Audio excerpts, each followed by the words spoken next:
Bismillahirrahmanirrahim. Assalamualaikum warahmatullahi wabarakatuh. Apa khabar semua? Selamat pagi. Cikgu ucapkan Alhamdulillah hari ini kita bertemu kembali hari Isnin. Macam biasa kita akan belajar bahasa Melayu. Untuk topik kita pada hari ini, kita masih lagi mempelajari tata bahasa dan topik kita adalah kata tanya. Bila kita gunakan kata tanya, apakah fungsi kata tanya?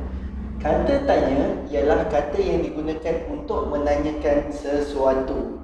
Kalau kita berbual, kita ingin bertanya, kita akan gunakan kata tanya.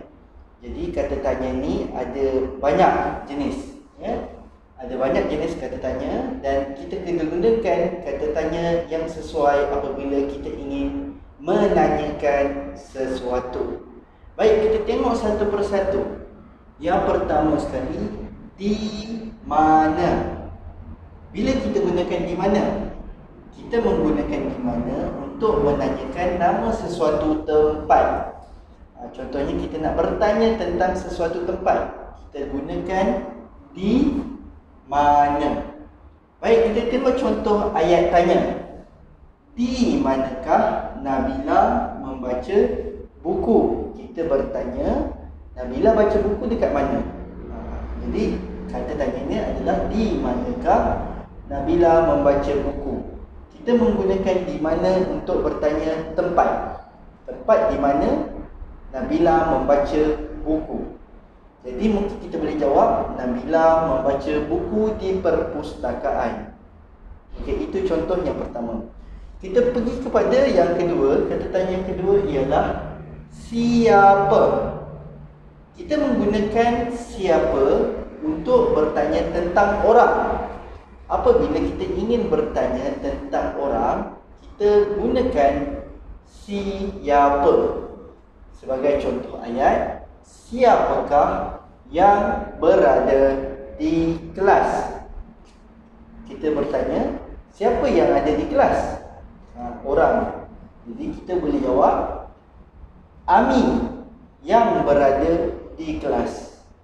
Okey, siapa itu adalah untuk bertanya orang. Okey, kita pergi yang ketiga pula. Kata tanya yang ketiga adalah bila. Bila adalah untuk menanyakan masa berlakunya sesuatu perkara. Apa-apa sahaja yang berkaitan masa, kita akan gunakan bila. Contoh ayat, bilakah ayah pulang ke rumah? Okey, contoh ayatnya, bilakah ayah pulang ke rumah? Maksudnya kita nak tanya, ayah balik rumah pukul berapa? Jadi mungkin kita boleh jawab, ayah pulang ke rumah pada pukul 5 petang. Apa-apa yang berkaitan dengan waktu ataupun masa, kita akan gunakan bila. Okey? Kata tanya yang keempat, berapa. Berapa digunakan untuk menanyakan jumlah atau bilangan sesuatu benda. Kita nak tanya jumlah ataupun bilangan, kita gunakan berapa. Benda yang memerlukan pengiraan. Contoh ayat, berapakah bilangan buku yang awak baca sebulan? Pertanyaan dia, dalam satu bulan berapa banyak buku awak baca? Mungkin kita boleh jawab, saya membaca sebanyak 2 bilangan buku sebulan. Okey, itu yang keempat. Kita tengok yang kelima.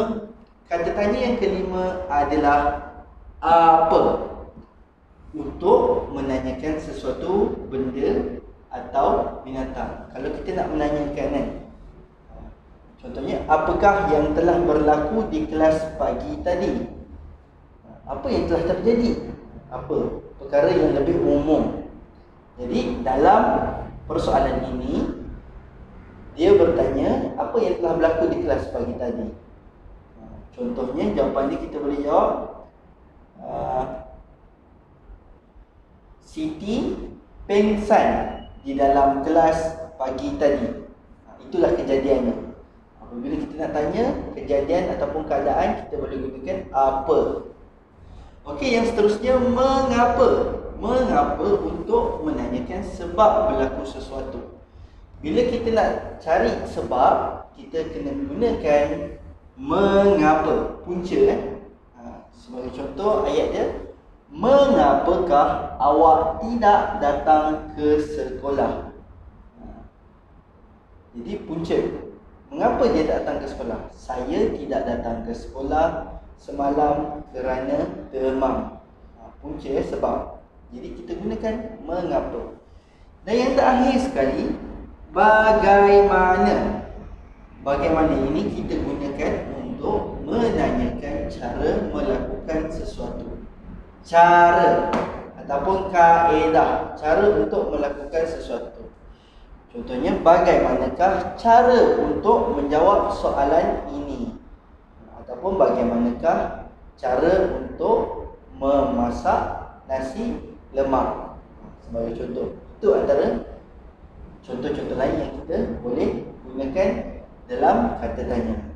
Jadi pelajar-pelajar semua, sekali lagi cikgu ulang, kata tanya kita gunakan apabila kita ingin bertanya, dan ada beberapa jenis kata tanya yang berbeza, di mana untuk menanyakan tempat, siapa untuk bertanyakan tentang orang, bila untuk menanyakan tentang masa dan waktu, berapa untuk menanyakan jumlah dan bilangan, apa untuk menanyakan sesuatu perkara secara umum, mengapa untuk menanyakan sebab, dan bagaimana untuk menanyakan cara.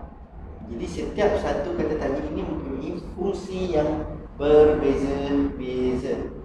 Jadi awak gunakan kata tanya pada fungsi yang betul supaya ayat awak itu tepat dan boleh difahami. Jadi cukup setakat itu untuk pelajaran kita hari ini. Cikgu harap awak semua mampu fahami dan mampu manfaatkan sebaik yang mungkin agar kita dapat bertutur dan menulis dengan menggunakan bahasa Melayu yang lebih baik dan sempurna. Sekian saja daripada cikgu pembelajaran kita pada hari ini, iaitu kata tanya. Terima kasih atas perhatian. Assalamualaikum warahmatullahi wabarakatuh. Kita jumpa lagi. Bye-bye.